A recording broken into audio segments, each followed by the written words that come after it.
What is going on, everybody? Welcome back to JellyGoonTV and welcome back to this beautiful channel. Thank you so much for clicking on this video. Today, I'm so excited for this video. I really do appreciate that guys and girls, they actually want to listen to this because it's just amazing. I really do find this intriguing. It means interesting and all this. And, you know, Dark Shield, he said that he's waiting for the new one. So let's not disappoint him. And I hope you guys really enjoy this. Last time, we heard about Russia, like the diplomacy and the peace. And it went up in anarchy. But some princes and some kings, they went to peace. Like they went to get some breathing room to Russia so they could rebuild and everything. And you know, as you has a big empire, you need to find peace somewhere. Your troops can't be at war 24/7. It's impossible, man. So anyway, without further ado, this is History of Russia Part 3. So let's just get into this, and we're gonna learn about Diana II. I want to know why she's the greatest and why she's so amazing. So let's just get into it. Let's go. Epic history. Let's go. I'm excited for this one. Let's see what's going on. Come on, come on, come on. Alright. We got the big ass Russia. In the early 1700s, Peter the Great's reforms put Russia on the path to becoming a great European power. But it was his grandson's German wife, Catherine, who deposed her husband to become Empress of Russia. Oh, Catherine II, sorry. I think it was her, yeah. Like Peter, she too would be remembered as the Great. Yeah, exactly. Catherine II. Okay, sorry. I thought it was Diana. Sorry. I think it's English. Catherine the Great. Catherine was a student and admirer of the French Enlightenment, and even corresponded with the French philosopher Voltaire. Oh. She reigned as an enlightened autocrat. Her power was unchecked, but she pursued ideals of reason, tolerance, and progress. What a beauty. Catherine became a great patron of the arts and learning.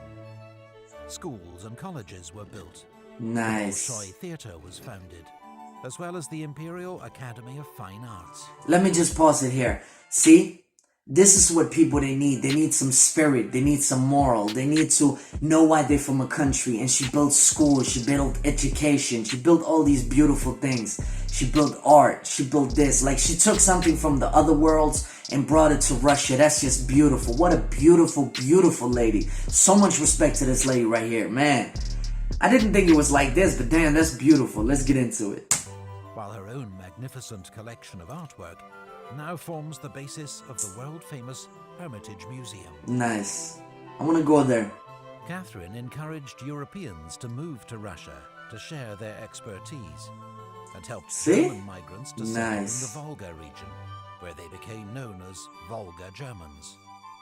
Their communities survived nearly 200 years. Wow. Until, on Stalin's orders, they were deported of course. at the start of World War II.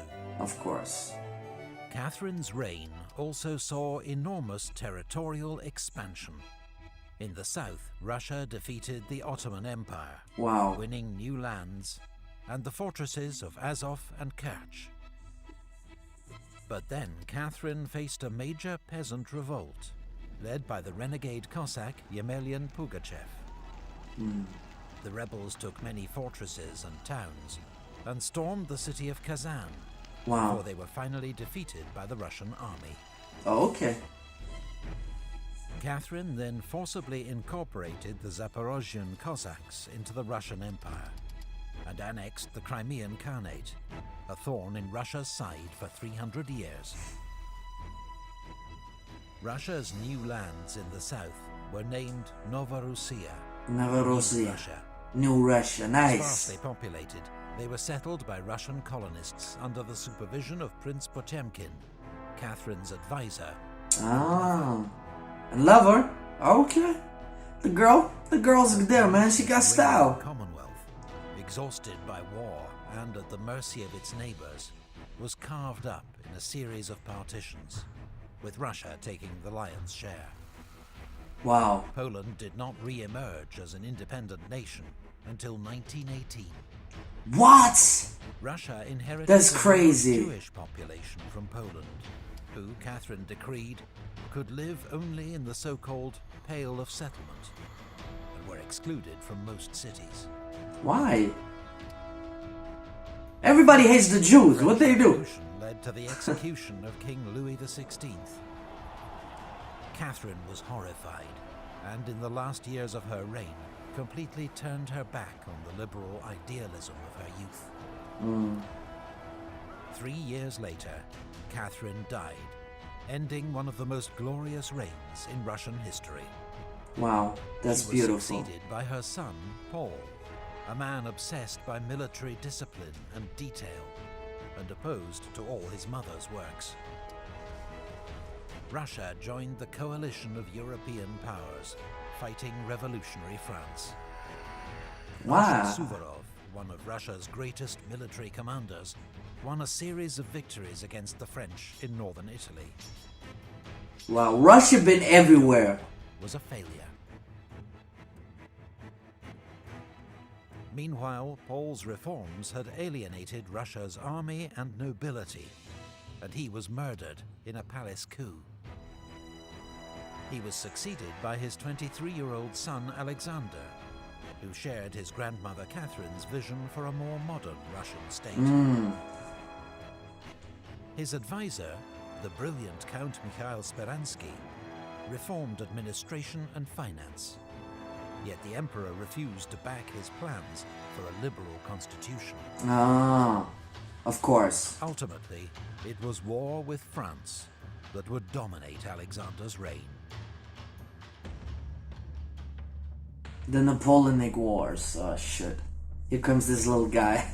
France had a new emperor, Napoleon Bonaparte, who inflicted a series of defeats on Russia and her allies. Yeah, we know him. At Austerlitz, Eylau, and Friedland.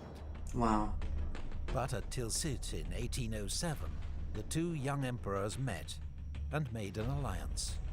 What? Seriously? Russia attacked Sweden and why? Finland, which became an autonomous Grand Duchy. That's my brothers, man. The Russian Empire. That's my brothers. But leave my brothers alone. In 1812, Napoleon invaded Russia. Oh, yeah, of course. Of course he did. Russian armies clashed in a gigantic battle, one of the bloodiest of the age. Of course. Napoleon emerged victorious, but the Russian army escaped intact. Napoleon occupied Moscow, which was destroyed by fire. And when Alexander refused to negotiate, the French army was forced to make a long retreat through the Russian winter. Yeah, of course. Don't fuck with Mother Nature. Napoleon had been dealt a mortal blow. Yeah. And Russia, alongside Prussia, Austria, and Britain, then led the fight back, which ended in the capture of Paris and Napoleon's abdication. At the Congress of Vienna, as part of the spoils of war, Alexander became King of Poland. Wow. Then, with Austria and Prussia, he formed the Holy Alliance, with the aim of preventing further revolutions in Europe. Meanwhile, in the Balkans and Caucasus, Russia had been waging intermittent wars against the Ottoman Empire, Persia, and local tribes. The frontier had been pushed south to incorporate Bessarabia, Circassia, Chechnya, and much of modern Georgia, Dagestan, Azerbaijan, and Armenia. Oh, okay. But the peoples of the Caucasus bitterly resisted Russian rule. Of course they did. Russia's attempt to impose its authority on the region led to the Caucasian War, a brutal conflict fought amongst the mountains and forests that would drag on for nearly 50 years. Alexander was succeeded by his brother Nicholas, a conservative and reactionary. But parts of Russian society had now developed an appetite for European-style liberalism, including certain army officers who'd seen other ways of doing things during the Napoleonic Wars. They saw Nicholas as an obstacle. The new emperor's first challenge would be military revolt. Let me just pause here. See? This is the problem with big-ass armies. When you have a big army, there's gonna be some guys, some snakes in the grass that's not gonna be loyal to you because they don't see the same ideology that you have and the way that you pose. But they are military and they have to, you know, do their thing. But a king can only do as much if for example, the people revolt or the military revolt. Because if the military revolt, you don't have anything. You cannot do anything because the military is basically your army. Like everything, the people who die for you, the people that takes new land for you. And if you don't have them, what do you have? Nothing. That's why. But yeah, that's crazy, man. I could imagine that because he's a conservative or whatever, and they got used to the liberal aspect, I think. So yeah. And the Napoleon thing, that like they saw that Napoleon could come all the way up. Like, yeah, it must be crazy, man. But let's see what's going on. Let's go. It's almost done. Let's go. Okay, we done. I'm sorry about that, man. But yeah. Support of its viewers to keep making history videos. Please visit our Patreon page to find out more. Let me pause here. I'm definitely subscribing to this channel. I'm subscribing right now.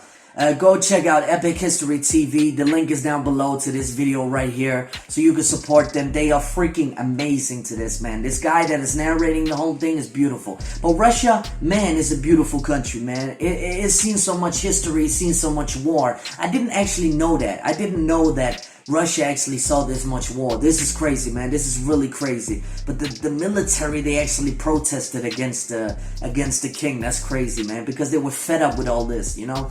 That's amazing, man. A beautiful video, and I can't wait to react to part 4. It's gonna be beautiful. I think it's gonna be more about the military, you know, not putting up with these things. So yeah. Anyway, leave a comment down below what you think about this video. Do you think Russia is a good country? Do you think that something was done wrong in the history, or what did it do right? Or, you know, was it okay that they took over so much land and that they took over Poland and all these things and, you know, just raged war and war and war, you know? It's crazy, man. But anyway, man, thank you so much for requesting this series right here. And definitely I can thank Dark Shield for this one, because he actually, I think he told me to react to history of Russia, and that's just beautiful. Thank you so much. I really do appreciate it.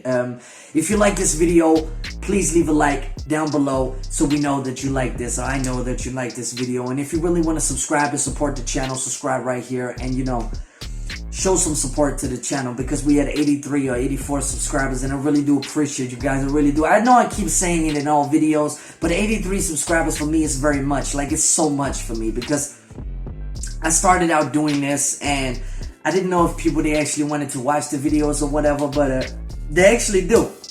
And leave a comment down below if you have any videos that you want me to react to, of course. So yeah, I'm gonna see you until the next video. Peace.